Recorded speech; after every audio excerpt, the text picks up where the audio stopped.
Hello বন্ধুরা, good morning. Mahato study চ্যানেলে তোমাদের সবাইকে স্বাগত জানাই।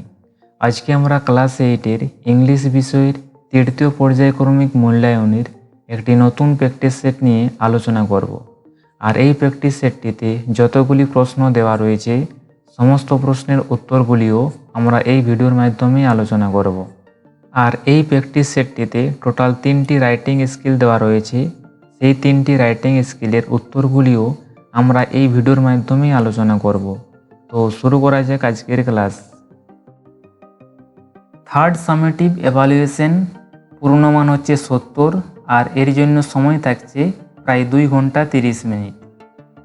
প্রথমে রয়েছে সেকশন এ অর্থাৎ reading comprehension seen. Read the following passage and answer the question given below.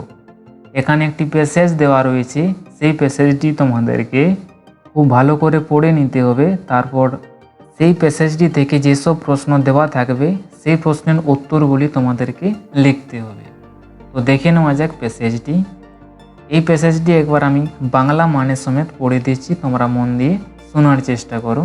There was a single dull lamp glowing. একটি নিস্তেজ বাতি জ্বলছিল। Mortimer in the lamp light suddenly noticed a dark and solitary figure he knew. মর্টিমার প্রদীপের আলোতে হঠাৎ একটি অন্ধকার এবং নির্জন ব্যক্তিকে লক্ষ্য করলেন, যাকে তিনি চেনেন। It was seen on page 50 of his book in his childhood. শৈশবে তার বইয়ের 50 পৃষ্ঠায় দেখা গেছে। The figure faced the black mouth of a tunnel. চিত্রটি একটি সুড়ঙ্গের কালো মুখের মুখোমুখি। Mortimer instinct were aroused. মর্টিমারের প্রবৃত্তি জাগ্রত হয়েছিল। He walked quickly towards the figure and looked into its face. সে দ্রুত মূর্তিটির দিকে এগিয়ে গেল এবং তার মুখের দিকে তাকালো। Mortimer was shocked. মর্টিমার হতবাক হয়ে গেল। He was staring into his own face. সে তার নিজের মুখের দিকে তাকিয়েছিল। A wave of panic surged through Mortimer. Mortimer ভয়ে আতঙ্কের ঢেউ উঠল। He turned, gasped and broke into a wild run. তিনি ঘুরলেন, হাঁপিয়ে উঠলেন এবং এক বন্য দৌড়ে ভেঙে পড়লেন। He stumbled out of the platform and rushed down a moonlight road. সে হোঁচট খেয়ে প্ল্যাটফর্ম থেকে বেরিয়ে একটি চাঁদের রাস্তায় নেমে গেল। He could hear the echo of his own footsteps behind him. সে তার পিছনে তার পায়ের প্রতিধ্বনি শুনতে পায়।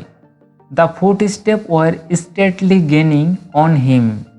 পায়ের আওয়াজ ক্রমশ তার উপর উঠছিল। Mortimer paused for a moment. Mortimer এক মুহূর্তের জন্য থামল। He was completely shaken with fear.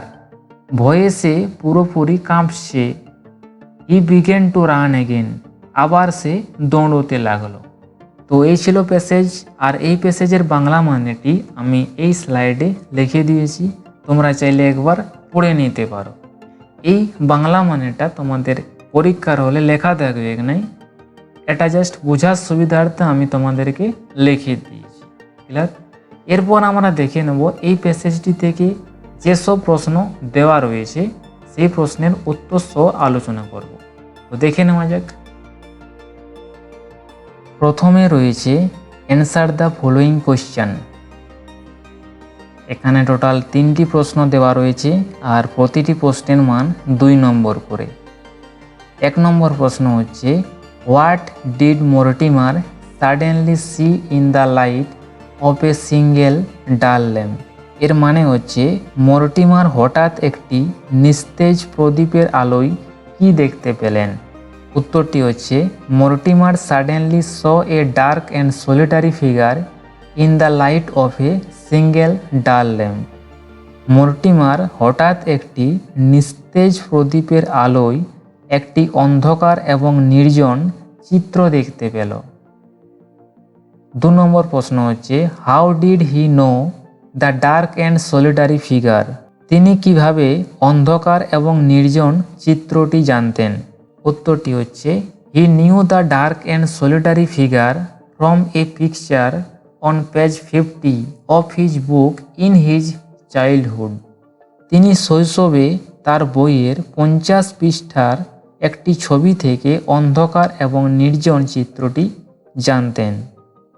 3 নম্বর প্রশ্নটি হচ্ছে why did A wave of panic surged through Mortimer, কেন মর্টিমারের মাধ্যমে আতঙ্কের ঢেউ উঠেছিল?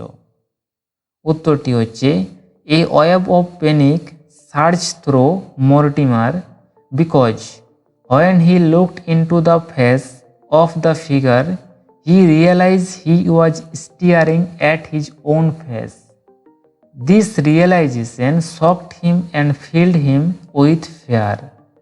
মর্টিমারের মধ্যে আতঙ্কের একটি ঢেউ উঠল, কারণ তিনি যখন চিত্রটির মুখের দিকে তাকালেন তিনি বুঝতে পারলেন যে তিনি নিজের মুখের দিকে তাকিয়ে আছেন। এই উপলব্ধি তাকে হতবাক এবং ভয়ে পূর্ণ করে দিয়েছিল। ক্লিয়ার? এরপরে রয়েছে write T for true and F for false statements in the boxes, যে বাক্যটি সত্য তার পাশে টি এবং যে বাক্যটি মিথ্যা তার পাশে এফ লিখতে হবে। ক্লিয়ার? এখানে টোটাল প্রশ্ন দেওয়া রয়েছে 4টি আর প্রতিটি প্রশ্নের মান 1 নম্বর করে। 1 নম্বর প্রশ্ন হচ্ছে Mortimer stumbled out of the tunnel, Mortimer tunnel থেকে হোঁচট খেয়েছিল, সত্য নাকি মিথ্যা? এটা হচ্ছে মিথ্যা।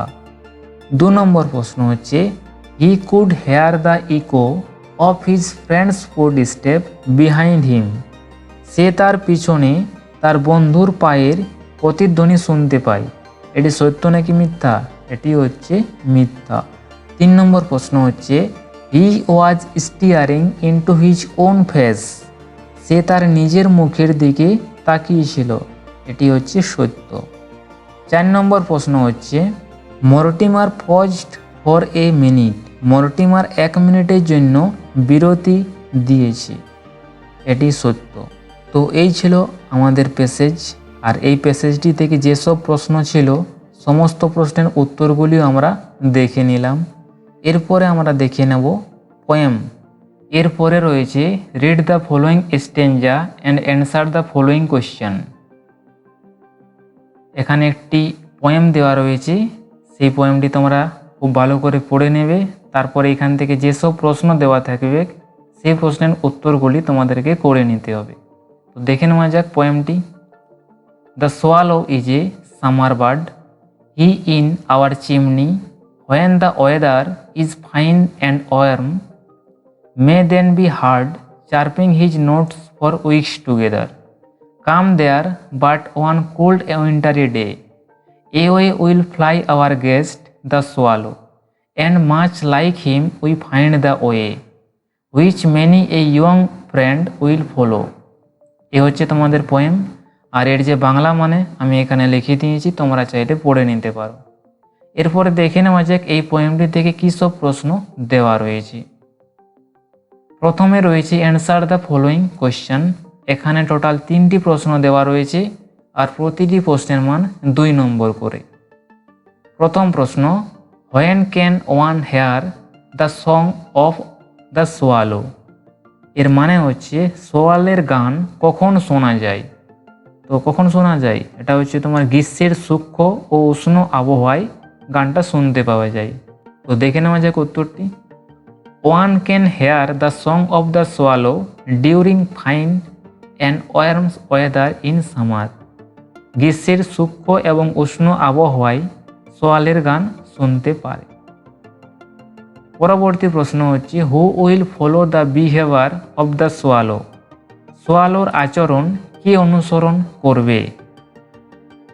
উত্তর হচ্ছে many young friends will follow the behaviour of the swallow much like how the swallow flies way in winter, অনেক সমকামী তরুণ বন্ধু সোয়ালোর সোয়ালো শীতকালে কিভাবে উড়ে যায়।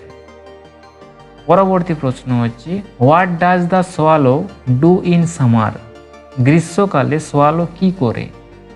The swallow comes to the poet chimney in summer and chirps his notes for weeks together. The swallow গ্রীষ্মে কবি চিমনিতে আসে এবং কয়েক সপ্তাহ ধরে তার নোটগুলিকে কিচিরমিচির করে।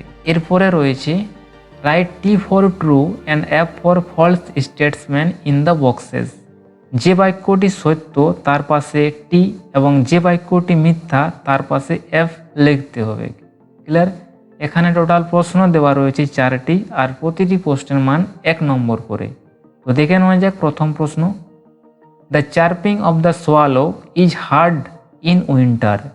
শীতকালে সোয়ালোর কিচিরমিচির শোনা যায়, এটা মিথ্যা। পরবর্তী প্রশ্ন হচ্ছে young friends follow the behaviour of the sparrow. তরুণ বন্ধুরা চড়ুইয়ের আচরণ অনুসরণ করবে, এটাও কিন্তু ফলস। 3 নম্বর প্রশ্ন the swallow stays in the chimneys of the poet. Swallow কবির চিমনিতে থাকে, সত্য নাকি মিথ্যা, এটা কিন্তু সত্য। 4 নম্বর প্রশ্ন the swallow chirps his note for a single day. Swallow একদিনের জন্য তার নোট কিচিরমিচির করে, এটা কিন্তু ফলস। তো এই ছিল পোয়েম, আর পোয়েমের থেকে যেসব প্রশ্ন দেওয়া রয়েছিল সমস্ত প্রশ্নের উত্তরগুলিও আমরা আলোচনা করে নিলাম। এরপর দেখে নেব আমরা unseen passage. Reading comprehension unseen. Read the following passage and answer the question given below. এখানে একটি প্যাসেজ দেওয়া রয়েছে, সেই প্যাসেজটি তোমাদেরকে খুব ভালো করে পড়ে নিতে হবে। তারপর সেই প্যাসেজটি থেকে যেসব প্রশ্ন দেওয়া রইবে সেই প্রশ্নের উত্তরগুলি তোমাদের এই প্যাসেজটি থেকে করে নিতে হবে। তো দেখে নেওয়া যাক প্যাসেজটি। এই প্যাসেজটি আমি একবার বাংলা মানে সমেত তোমাদের সাথে পড়ে দিচ্ছি, তোমরা খুব ভালো করে শোনার চেষ্টা করো। There has been a terrible flood at Ghatal this month. চলতি মাসেই ঘাটালে ভয়াবহ বন্যা হয়েছে। The cause of the flood was continuous heavy rain for 3 days। বন্যার কারণ ছিল 3 দিন ধরে টানা ভারী বৃষ্টিপাত। The rivers Shilabati and Mundeshwari overflowed their banks. Shilabati ও মুন্ডেশ্বরী নদী তাদের তীর উপচে পড়েছে। Ghatal, Manusuka, Sultanpur and Khasbar were completely under water. Ghatal, Menusuka, Sultanpur ও খাসবার সম্পূর্ণ পানির নিচে। People took shelter in high places and on high roads. মানুষ উঁচু জায়গায় ও উঁচু রাস্তায় আশ্রয় নিয়েছে। Crops of 4000 hectare of lands were destroyed. নষ্ট হয়েছে 4000 হেক্টর জমির ফসল। 1500 house were broken and 500 cattle were swept away. 1500 ঘরবাড়ির ভেঙে গিয়েছে এবং 500 গবাদি পশু ভেসে গেছে। Relief work was immediately started by panchayat, Ramakrishna Mission, Bharat Sevashram and Red Cross. Panchayat, Ramakrishna Mission, Bharat Sevashram এবং রেড ক্রস দ্বারা অবিলম্বে ত্রাণ কাজ শুরু হয়। আর এর যে বাংলা মানেটা, এই বাংলা মানেটা আমি এখানে লিখে দিয়েছি, তোমরা চাইলে একবার পড়ে নিতে পারো। আর এই বাংলা মানেটা কিন্তু তোমাদের পরীক্ষার হলে দেওয়া থাকবে নাই। ক্লিয়ার? এটা জাস্ট তোমাদেরকে বোঝার সুবিধার্থেই আমি এটা লিখে দিয়েছি। ক্লিয়ার? তো এরপর দেখে নেওয়া যাক যে এই প্যাসেজটি থেকে কী সব প্রশ্ন দেওয়া রয়েছে। প্রথমে রয়েছে write T for true and F for false Statesman, give supporting Statesman. যে বাক্যটি সত্য তার পাশে টি এবং যে বাক্যটি মিথ্যা তার পাশে এফ লিখতে হবে। ক্লিয়ার? এবং তার সাথে সাপোর্টিং স্টেটমেন্টও অ্যাটাচ করতে হবে। এখানে টোটাল প্রশ্ন সংখ্যা হচ্ছে 4টি আর প্রতিটি প্রশ্নের মান 2 নম্বর করে। প্রথম প্রশ্ন হচ্ছে rainfall was responsible for flood at Ghatal. ঘাটালে বন্যার জন্য দায়ী ছিল বৃষ্টিপাত। এটি সত্য নাকি মিথ্যা? এটি হচ্ছে সত্য। সাপোর্টিং স্টেটসম্যান হচ্ছে the cause of the flood was continuous heavy rain for 3 days। মানেটা হচ্ছে যে বন্যার কারণ ছিল 3 দিন ধরে একটানা ভারী বৃষ্টিপাত। পরবর্তী প্রশ্ন, all Rhodes provided shelter to the people. সমস্ত রাস্তা মানুষকে আশ্রয় দিয়েছে, এটা সত্য নাকি মিথ্যা? এটা হচ্ছে মিথ্যা। সাপোর্টিং স্টেটমেন্ট হচ্ছে people took shelter in high places and high roads. লোকেরা উঁচু জায়গায় এবং উঁচু রাস্তায় আশ্রয় নিয়েছে। পরবর্তী প্রশ্ন, Ghatal, Mensuka, Sultanpur and Khasbar were completely under water. এটি সত্য নাকি মিথ্যা? এটি হচ্ছে সত্য। সাপোর্টিং স্টেটমেন্ট হচ্ছে Ghatal, Menusuka, Sultanpur and Khasbar were completely under water. Ghatal, Menusoka, Sultanpur এবং খাসবার সম্পূর্ণই পানির নিচেই ছিল। পরবর্তী প্রশ্ন হচ্ছে 500 হাউস ওয়ার ব্রোকেন। 5 শতাধিক ঘর কি ভাঙা হয়েছে? না, এটা কিন্তু মিথ্যা। 1500 ঘরবাড়ি ভেঙে গিয়েছিল। সাপোর্টিং স্টেটসমেন্ট হচ্ছে 1500 house were broken and 500 cattle were swept away. 1500 ঘরবাড়ি ভেঙে গিয়েছে এবং 500 গবাদি পশু ভেসে গেছে। এরপরে রয়েছে অ্যান্সার দ্য ফলোয়িং কোয়েশ্চেন। এখানে টোটাল প্রশ্ন হচ্ছে 2টি আর প্রতিটি প্রশ্নের মান 2 নম্বর করে। প্রথম প্রশ্ন হচ্ছে which river were flowed their banks. কোন নদীগুলি তাদের তীর উপচে প্রবাহিত হয়েছিল? উত্তরটি হচ্ছে the rivers Shilabati and Mundeshwari overflowed their banks. Shilabati ও মুন্ডেশ্বরী নদী তাদের তীর উপচে পড়েছে। পরবর্তী প্রশ্ন হচ্ছে by whom was relief work started. কার দ্বারা ত্রাণ কাজ শুরু হয়েছিল? উত্তরটি হচ্ছে relief work was started by panchayat, Ramakrishna Mission, Bharat Sevashram and Red Cross. Panchayat, Ramakrishna Mission, Bharat Sevashram এবং রেড ক্রস দ্বারা ত্রাণ কাজ শুরু হয়েছিল। ক্লিয়ার? তো এই ছিল আনসিন প্যাসেজ এবং সেই প্যাসেজটি থেকে যেসব প্রশ্ন ছিল সেই সব প্রশ্নের উত্তরগুলি আমরা আলোচনা করে নিলাম। এরপর আমরা দেখে নেব সেকশন বি অর্থাৎ গ্রামার অ্যান্ড ভোকাবুলারি। প্রথমে রয়েছে ডু এজ ডাইরেক্টেড। এখানে টোটাল 7টি প্রশ্ন দেওয়া রয়েছে আর প্রতিটি প্রশ্নের মান 2 নম্বর করে। প্রথম প্রশ্ন হচ্ছে I said to him may you be happy. এটাই পরিবর্তন করতে হবে, change the mode of narration. উত্তরটি হচ্ছে I wished him to be happy. 2 নম্বর প্রশ্ন my mother said to me do not waste time.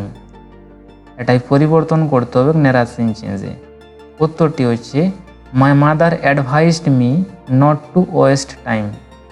এখানে যে সেড টু আছে সেই সেড টুর পরিবর্তে অ্যাডভাইস আসছে। ক্লিয়ার? 3 নম্বর প্রশ্ন হচ্ছে Rita said to Ayesha please give me a glass of water. এটাও তোমাদের নেরেশন চেঞ্জেই পরিবর্তন করতে হবে। তো দেখে নেওয়া যাক উত্তরটি। Rita requested Ayesha to give her a glass of water. এখানে সেড টুর পরিবর্তে রিকোয়েস্টেড এসেছে। ক্লিয়ার? 4 নম্বর প্রশ্ন হচ্ছে does he scold the student. Voice change করতে বলেছে। উত্তরটি হচ্ছে are the student scolded by him. 5 নম্বর প্রশ্ন you will forget the incident. Voice change. উত্তরটি হচ্ছে the incident will be forgotten by you. এই যে দ্য ইনসিডেন্ট এসেছে এটা তো অবজেক্ট, এটা সাবজেক্টে পরিণত হয়। আর সেল উইল থাকলে কি হয়?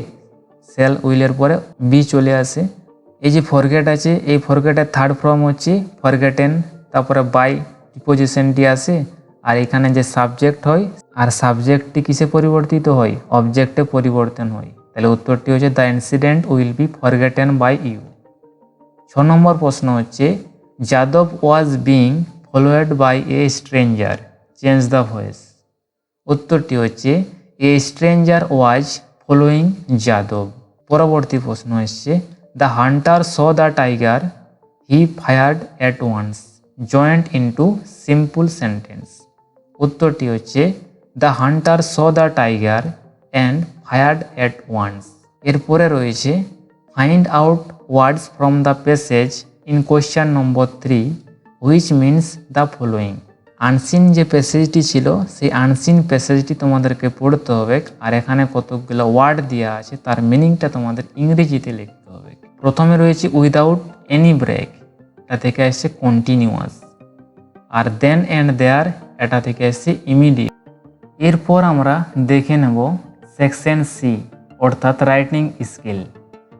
প্রথমে রয়েছে write a short story in about 100 words using the following points. এখানে কতগুলি পয়েন্ট দেওয়া রয়েছে, সেই পয়েন্টগুলোকে কেন্দ্র করে একটা শর্ট স্টোরি লিখতে বলছে, আর এর জন্য পূর্ণমান থাকছে 10 নম্বর।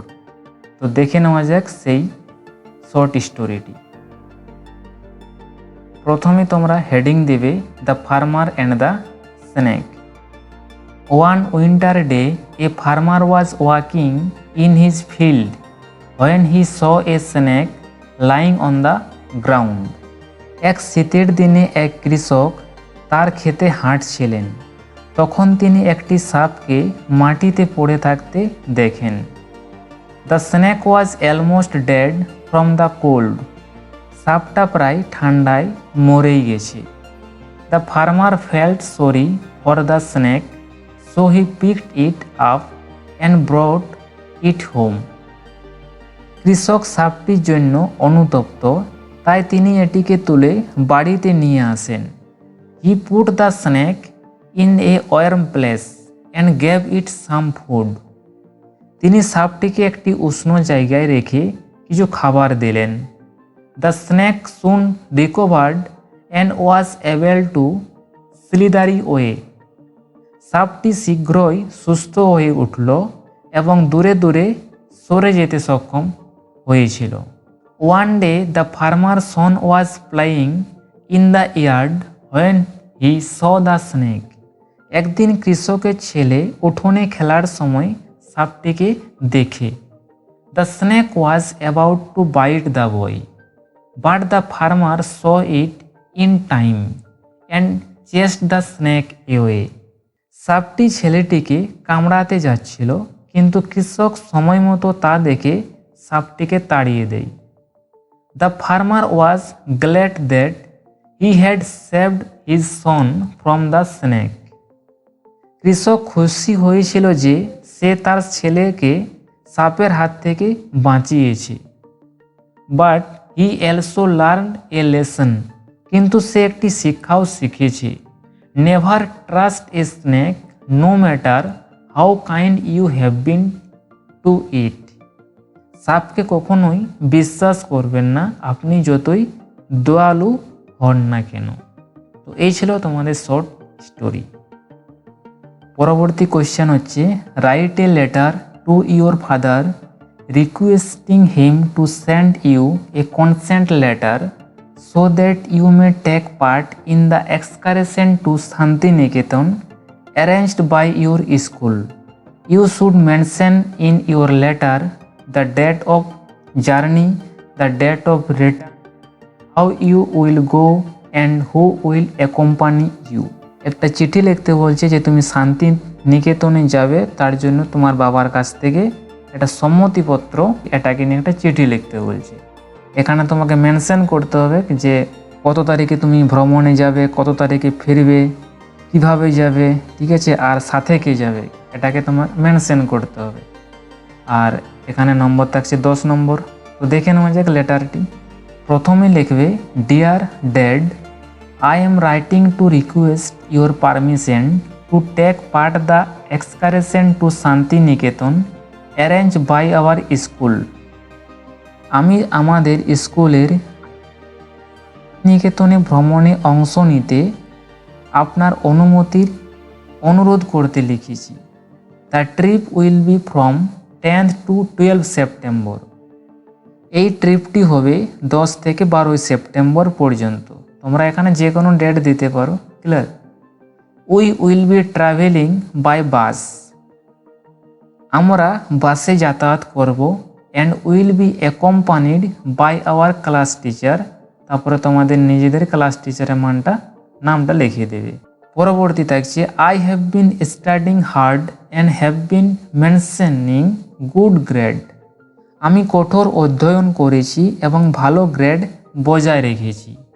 I am confident that I will be able to manage my studies even while I am on the trip. আমি আত্মবিশ্বাসী যে আমি ভ্রমণে থাকাকালীনও আমার পড়াশোনা পরিচালনা করতে সক্ষম হব। I am also excited to learn more about the history and culture of Santiniketan. আমি শান্তিনিকেতনের ইতিহাস এবং সংস্কৃতি সম্পর্কে আরও জানতে আগ্রহী। I would be grateful if you could send me a consent letter as soon as possible। আপনি যত তাড়াতাড়ি সম্ভব আমাকে একটি সম্মতিপত্র পাঠাতে পারলে আমি কৃতজ্ঞ থাকব। Thank you for your time and consideration. আপনার সময় এবং বিবেচনা করার জন্য আপনাকে ধন্যবাদ। তারপরে নিজেদের নাম লিখে দেবে, অ্যাড্রেস লিখে দেবে। ক্লিয়ার? আর এই লেটারটির যে বাংলা মানে এটা আমি এদিকে লিখে দিয়েছি, তোমরা চাইলে একবার পড়ে নিতে পারো। আর এই বাংলা মানেটা তোমাদের লেখার কোনো প্রয়োজন নাই, এটা জাস্ট তোমাদের বোঝার সুবিধার্থে এটা আমি লিখে দিয়েছি। ক্লিয়ার? এরপরে রয়েছে write a paragraph in about 100 words on the benefits of early morning exercise with the following point. এখানে কতগুলি পয়েন্ট দেওয়া রয়েছে, সেই পয়েন্টগুলিকে কেন্দ্র করে benefit of early morning exercise এই প্যারাগ্রাফটি লিখতে হবে। ক্লিয়ার? আর 100টি ওয়ার্ডের মধ্যে লিখতে হবে। আর এর জন্য নম্বর থাকছে 10 নম্বর। তো দেখে নেওয়া যাক প্যারাগ্রাফটি। প্রথমে তোমরা হেডিং করবে benefits of early morning exercise. প্রথমে আছে early morning exercise is a great way to start the day. ভোরবেলা ব্যায়াম দিন শুরু করার একটি দুর্দান্ত উপায়। It is good for your health, gives you fresh air, keeps you active throughout the day, prevents various disease and keeps you fit and fine। এটি আপনার স্বাস্থ্যের জন্য ভালো, আপনাকে তাজা বাতাস দেয়, আপনাকে সারাদিন সক্রিয় রাখে, বিভিন্ন রোগ প্রতিরোধ করে এবং আপনাকে ফিট ও ভালো রাখে। When you exercise in the morning, you get the benefits of fresh air and sunlight। আপনি যখন সকালে ব্যায়াম করেন আপনি তাজা বাতাস এবং সূর্যের আলোর সুবিধা পান। Sunlight helps your body produce vitamin D which is essential for বোন হেলথ। সূর্যের আলো আপনার শরীরকে ভিটামিন ডি তৈরি করতে সাহায্য করে, যা হাড়ের স্বাস্থ্যের জন্য অপরিহার্য। Fresh air helps to clear your lungs and improve your breathing. তাজা বাতাস আপনার ফুসফুস পরিষ্কার করতে এবং আপনার শ্বাস প্রশ্বাস উন্নত করতে সাহায্য করে। Exercise also helps to boost your metabolism and burn calories. ব্যায়াম আপনার বিপাক বাড়াতে এবং ক্যালোরি পোড়াতেও সাহায্য করে। This can help you lose weight or maintain a healthy weight. এটি আপনাকে ওজন কমাতে বা একটি স্বাস্থ্যকর ওজন বজায় রাখতে সাহায্য করে। Exercise also helps to improve your mood and reduce stress level. ব্যায়াম আপনার মেজাজ উন্নত করতে এবং চাপের মাত্রা কমাতে সাহায্য করে। Regular exercise can help to prevent a variety of disease including heart disease, stroke, type 2 diabetes and some type of cancer. নিয়মিত ব্যায়াম হৃদরোগ, স্ট্রোক, টাইপ 2 ডায়াবেটিস এবং কিছু ধরনের ক্যান্সার সহ বিভিন্ন রোগ প্রতিরোধে সাহায্য করতে পারে। Exercise also helps to improve your sleep quality. ব্যায়াম আপনার ঘুমের মান উন্নত করতেও সাহায্য করে। If you are looking for a way to improve your health and wellbeing, আপনি যদি আপনার স্বাস্থ্য এবং সুস্থতার উন্নতি করার উপায় খুঁজছেন, early morning exercise is a great option. তবে সকালের ব্যায়াম একটি দুর্দান্ত বিকল্প। It is a simple way to get started on a healthy lifestyle. এটি একটি স্বাস্থ্যকর জীবনধারা শুরু করার একটি সহজ উপায়। তো এই ছিল paragraph benefits of early morning exercise. আর এই প্যারাগ্রাফটির বাংলা মানেও আমি এই সাইডে লিখে দিয়েছি, তোমরা এটাকে একবার রিডিং দিয়ে নিতে পারো। বাংলা মানেটা তোমাদের পরীক্ষার হলে লেখার দরকার নাই, এটা জাস্ট বোঝার সুবিধার্থে আমি তোমাদেরকে লিখে দিয়েছি। ক্লিয়ার? তো এই ছিল আজকের ক্লাস, দেখা হচ্ছে নেক্সট ক্লাসে।